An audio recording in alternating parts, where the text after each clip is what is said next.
Yamo bibia chemo bibia kwaba ediba African History and Heritage TV so.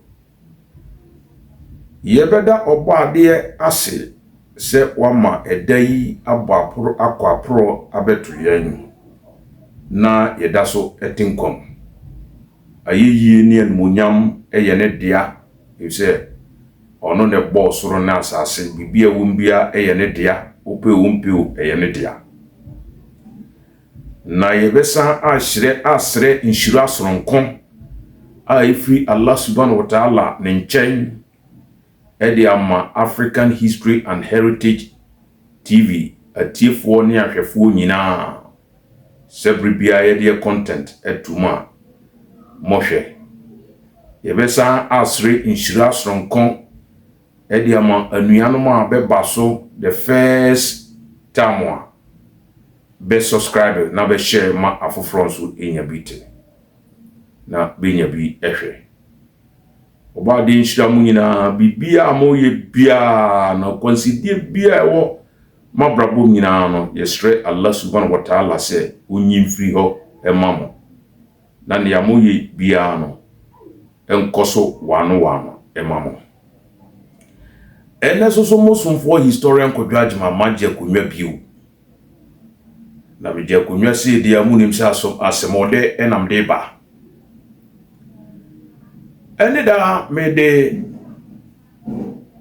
nchira interview bi a mekoye ye nana tabiri yawo auto so bielsa ebeto ye channel ana ye page so eya disuanti eya na adofo binom etim frame mi ankasa me line so me phone so ebisa mo question ba be pe bibia sua no de adofo binom so a be pe bibia sua no benya abotre ebisa me question ewo comment section ho mamchiri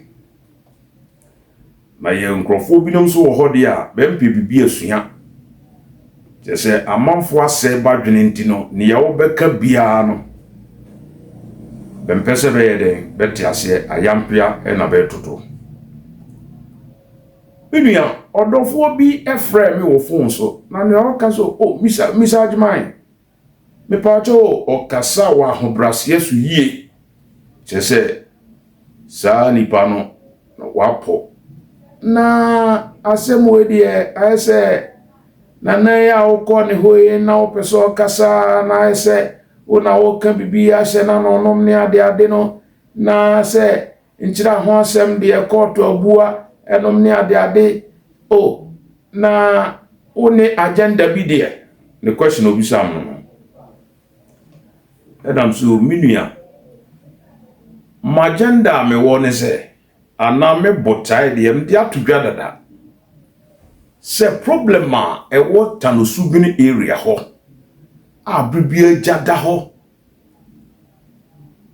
nantokwa wo ho amanfo egugu ne kro ne ba no me research nam dia beto abonten me botai no enti so pe ma agenda hu a that is my agenda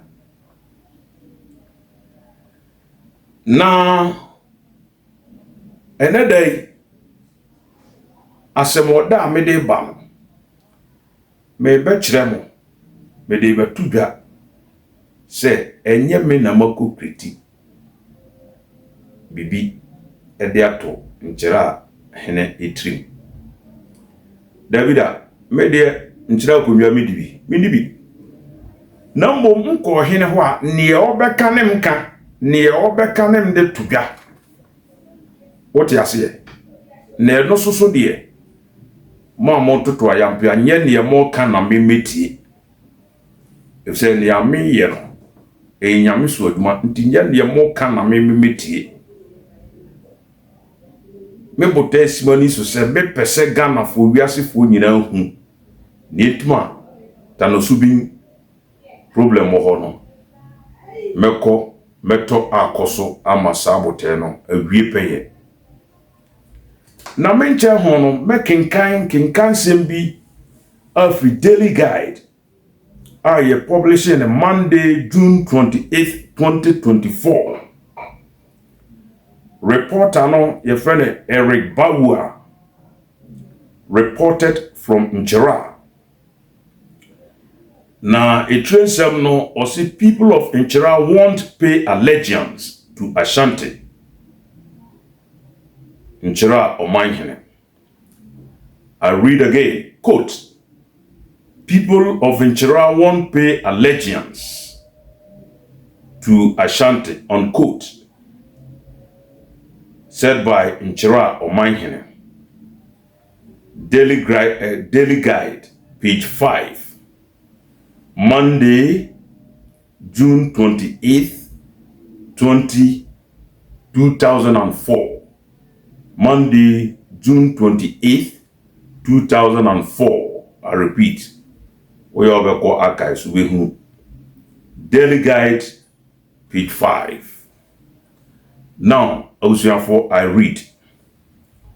Or say, the Omanhene of Nchera, Nana Tabri Ababiu, that is Tabri II, has stated categorically that the people of Nchera are not Ashanti, and for that matter, they will not pay any allegiance to the Golden Stool and its occupant. He was speaking to the press after turning down invitation by the Asantehene Otumfuo Osei II at his palace on June 3rd, 2004. Nana Tabri noted that, according to history, the people of Nchera are Bron and not Ashanti, and for that matter, are not subjects of the Golden Stool. According to the Omanhene, Nchera was already a sovereign state before they had contact with Ashanti indigents.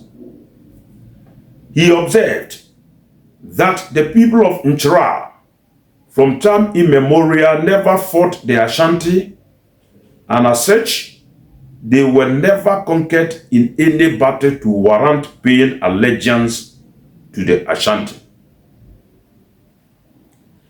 He indicated that, according to history, the people of Nchera were very powerful spiritually, which made the Ashanti to affiliate with them so as to benefit from their spiritual powers in the course of their occupational expeditions. As a result of this mutual friendship,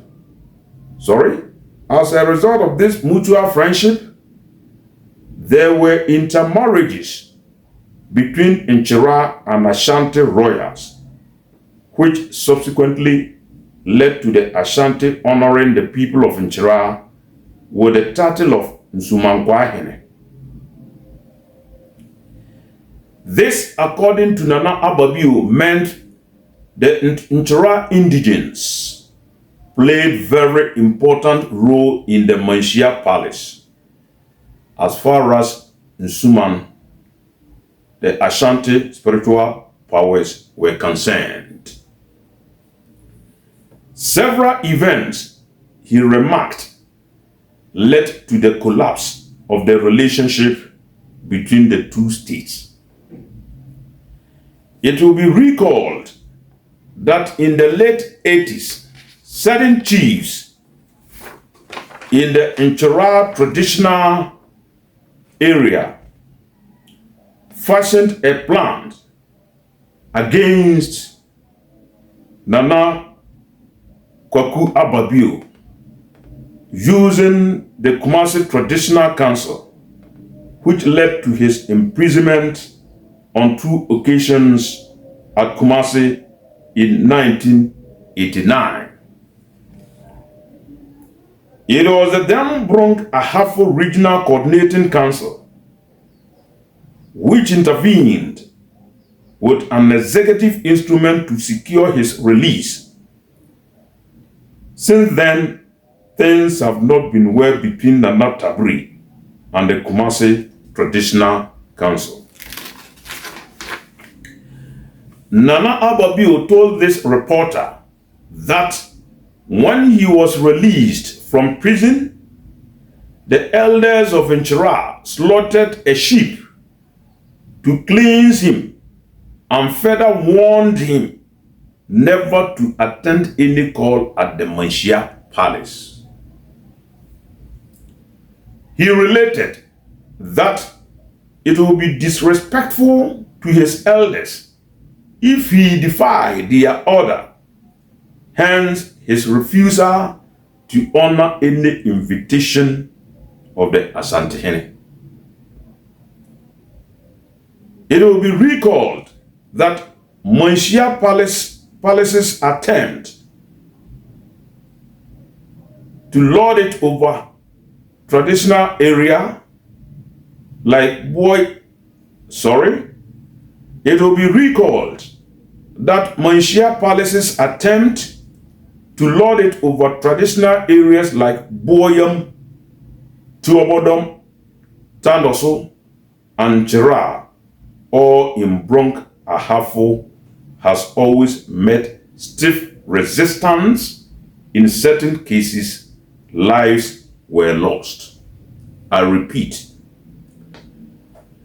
it will be recalled that Manshia Palace's attempt to lord it over traditional areas like Boyam, Tuobodom, Tandoso, and Nchera, or in Bronk Ahafo, has always met stiff resistance. In certain cases, lives were lost. Meaning, menem kai. Atifo menem kai. Nana Tabri Kokwa Babiu. Na oye Nchera hene the late wawu. Na sinani mne Tabri the third I'm going interview na no. Na se mo oka enio. Oda Asante anko anche no eya yonkofa ntitim tontan. Chale wate. Ghana yonko pa bobo no kan otise chale wate. Itimti wokwani ntitim tontan. Adonko no muate onko Manshia bio. Na se mo oka no. Na ekoba sa no na adehia no binom ekoye kanana se yede yebeko na ema ye chie no tumu 1989 na Bono Ahafo Regional Coordinating Council issue executive through that ema government no issue executive instruments at the release no be release no na Nchera afo twa dwane edi dware no ne Nchera afo be kan se free necro tinton time Asante de ye no motonkwanta ya pai na se ma o kan ni 2004 daily guide menem kan na o kan o de Manshia etoda bia na opese or did neocolonialism or recolonize it including to say Boyam Tuobodom nom neade na bribia no o face resistance nkofo no kase yampre epefa ahodie eto da kora no a nipa ewu awagafo enene da hono Monday, June 28, 2004, release of the Daily Guide, page 5. Wa o sakrata we bia and our newspaper archives bia no corner copy na reading enye tro ni midi enene bohui obia enhwe mi nitro wa bakose muda. What you say? That is it. Nana Tabri amkoye ni interview 3 days ago no. Ni okay no.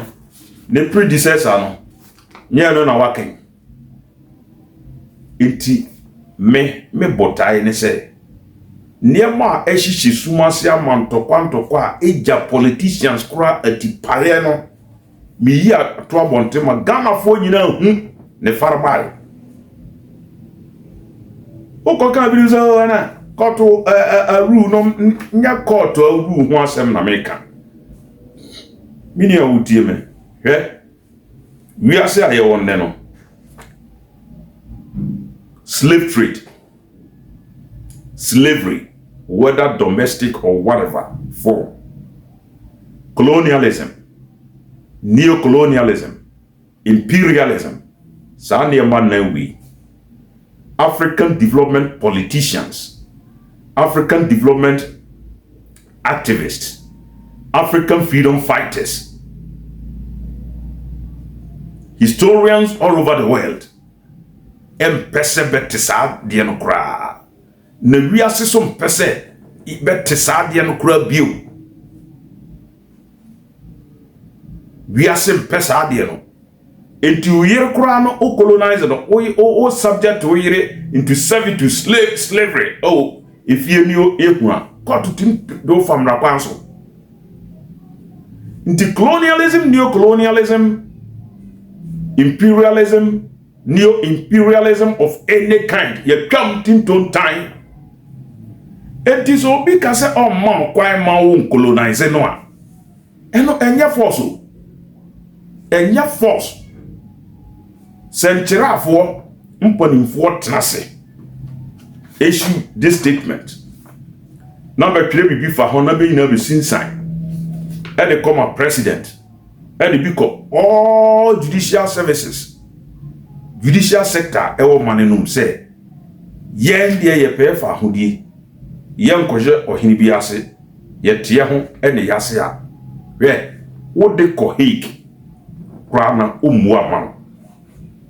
omuama ndi mo keka ena ya determine wo court no munya aka me nya tie na ensure man if you if you are in the country, right? Na yen Ghana for the collapse of apartheid, right? Apartheid are no tia. Abrofuno ya foreigners never crab now. South Africa, Banko be Crumbie, na eno ye friend settler colonialism, no. Dia ne ye kutia ye. And African politicians ye that's so kutia. Na se ye kutia se bruninko, right? Na ye japade kura bruni fire on san famre na ya omanenum no ya manenum no ye endorse neo-colonialism, ye endorse imperialism, neo-imperialism, colonialism na ye no bibiwo ye bibiwe na de ne pese chiri wiase maybe some a defo answer me de ne ye pese ye chiri wiase. What you say? So, intra for basem abaka to woni. Yamrem kama be, ba ne ba kabasem. Na ne water no subini ho no mi bia ni dia kiro ne. A problem wo ho no. Obi be ka se be pebe independence. Ti se intra for yi. Na nipa bi a ono nya de hye. Akonwa no onni bi wa afa ho. PNDC time no soja abane time no na sande man ba afifa no be time eye aduma pa ene PNDC time no so san ye aduma pa na ba fa ho na be ko monhia na monhia ye krata ma bo man hene na be de ko chieftaincy secretariat those days sabre na chieftaincy secretariat ne edi se obi ye be pejano mana ye man hene no na ya ba yedeko ne ya ko lobby ne abonipa no man hene ne de problem abaho to modern a case in point ne ya the late Opokuware obo ne man hene what you say no nya this year a creative problem over there Tanoboase similar problem. Tuobodom, in the case of Tuobodom, amoji aboa ye bo the man hene no. Abronum for can say, oh, ye tran kumasi wuye no. Ben mine nye ben nye na ahinye fi se onye hene ni furu ka fridge more than 10 years. What you say? Mo tuo to wo tuo bodom. Tano boase na na bia wawe ade na yetimi nye na ahinye. Na no fa nchen koje Paramonsi no. E o manhia the late Opokuare ne time no. Ade na wawu ayese ye ma yenye na ahinye efizo onye de hye. This is the problem there. Me pese Ghana for mu. What you say? Tano subinu kronu nyina. Sa ene ti ntimo tuo toto ho da no a abane ntimi nso ano. Entimu mefa no kredie enso ano. Na colonialism, neo-colonialism, imperialism, neo-imperialism, slavery, slave trade of any kind. Akam. Enti so bi kase on somo na se odeko even Hague say media me person de me ho nobody will rule for you. No court.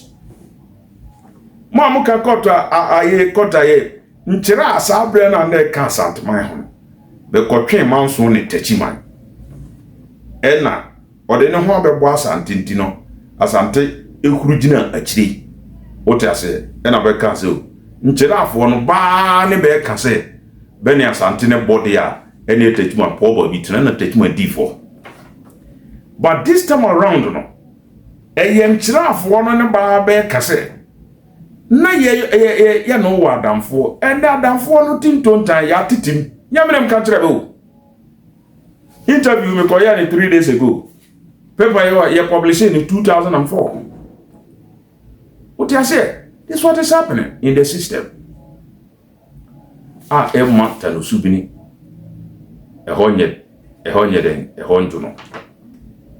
entimidiano media agenda ne se no kwebia ahinta no me de beba abeto abonten na amagana fo nyina ahunu ne entia saa no kre no ahinta Ghana fo nimu a eno emaye problem ma ntokwa esisi ewo omanu na for now my tension ewo Tano Subini nkuru no so nti ne hyehyehye ho emma ehonjo no ene na mgusu a mede toto abonten nkakra no ma ko nkuru no biso ho a menkoso babi a menkoso bia mmekọ ho na ni tuam ewo ho no mede abeto abonten magana fo nyina ate na yahune pomosibre na mfa de ntokwa ankoba na iwu enyede unim nipa bo minim nipa bo na what critic confusion ama ayede nipa aku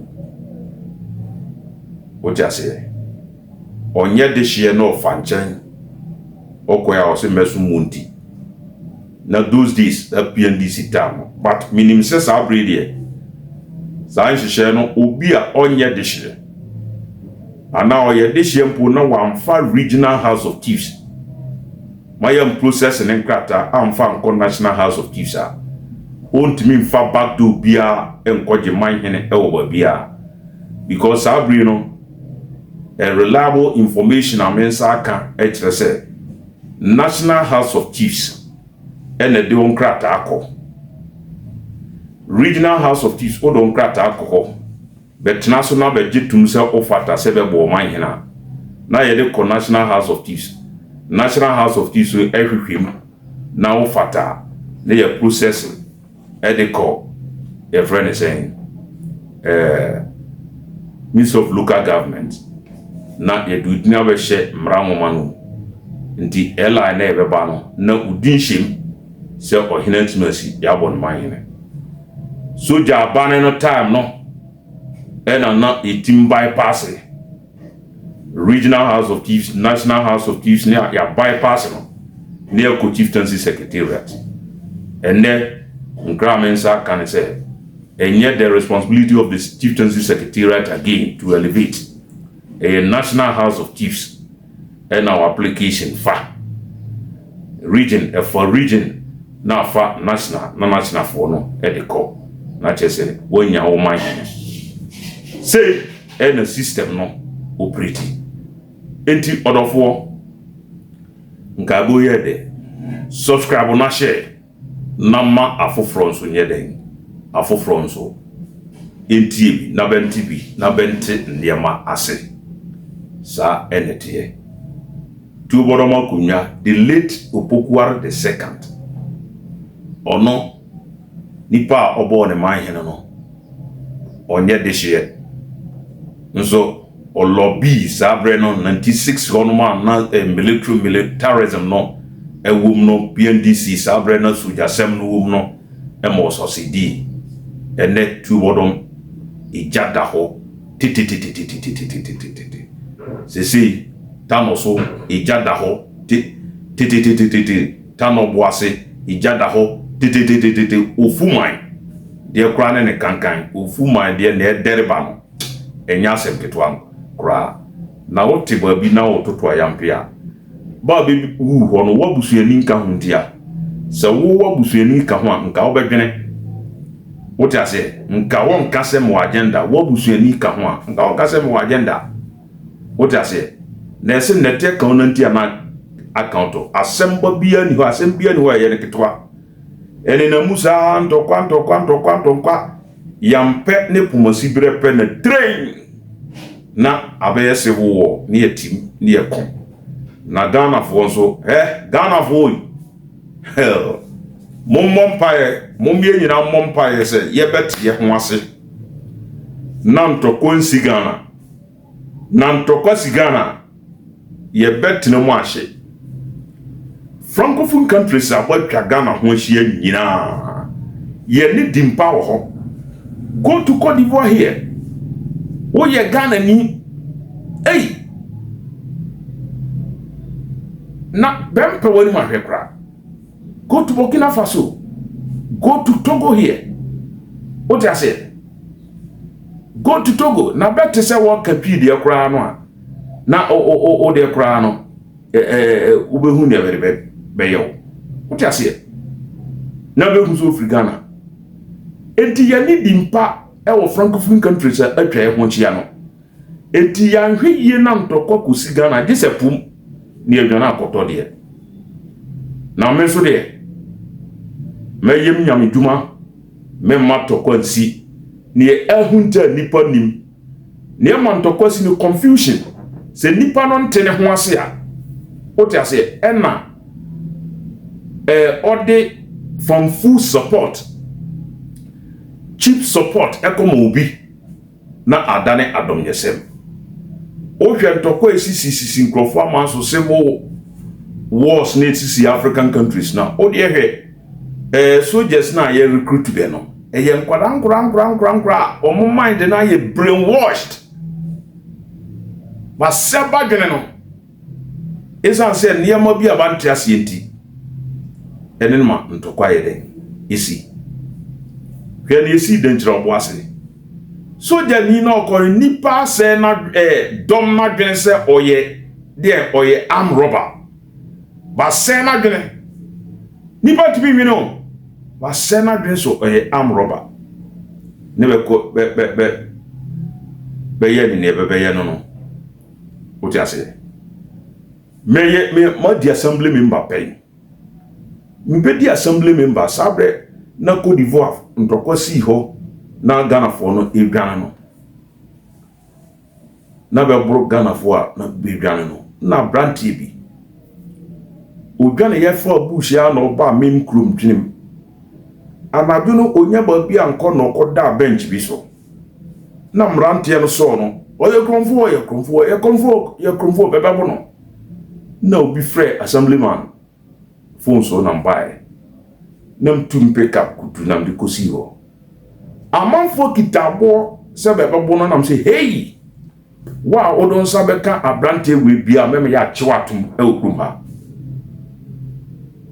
what I say meme ya chewatum e na ndi abrante no eche me ka no nam frɛ uni committee for me no semomra yitu ka no papa and e ba drop police station e nam say abrante mo ntoto na no na odabia bia se bench bi so anajo amanfo so ye kromfo me so hwɛ no ho no onye kromfo ada onwia bia de okrum ho oyo hoho e ho na abrante no betu na numtuo se ono no Cote d'Ivoire na ntokwa ni si ho no odwane ni nua bi wo sampa eti of onantifa from sa no bedru border point odoma hinkro no faka bi sika aka no botum o de faka be si brekum ena free brekum ko sampa no onya ka sika no se ne obenantin kakra abrante no ye nodna oso ye sesalani obenantin kakra no wako sampa ho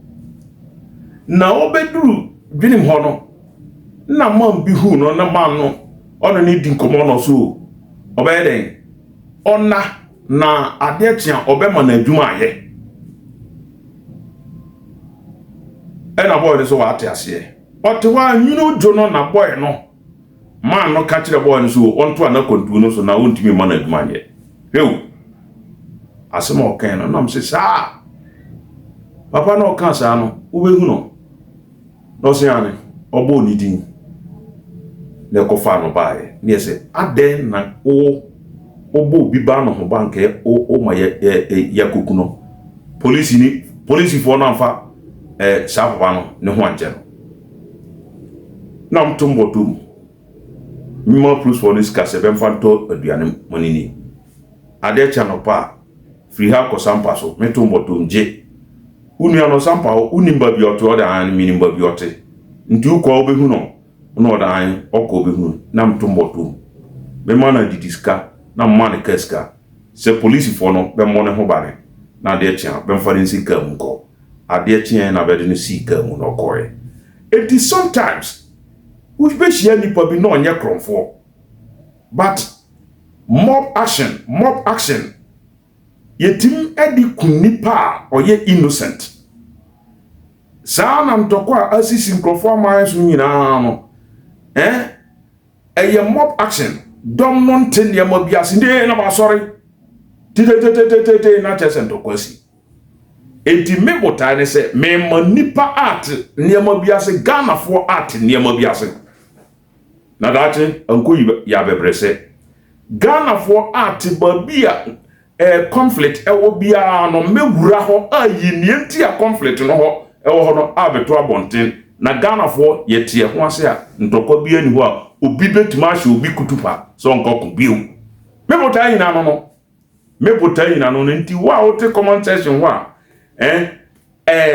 ni esisi nkofo amanso abebobo nkofo tu amanfo wunu a wo abusuani nka ho wunua bia nka ho oba nka ho no a otenche na ototo ayampia no yaito emoa wate nane ye meye no nye wo na obetrem ne amenye ota se ena minyan so intimidem ka se ba wiye no me ka kire obi amana ate asese colonialism, neocolonialism, imperialism, neo-imperialism, slavery, slave trade and atwam these phenomena atwam and oman Ghana ye makwan ma ye reinstitute colonialism Ghana na ye reinstitute colonialism there any apartheid ye kasa tia ayede apartheid ye kasa tia ayede historian bia ni ho ne Africa yasma ye kan say colonialism ni slave trade na dienya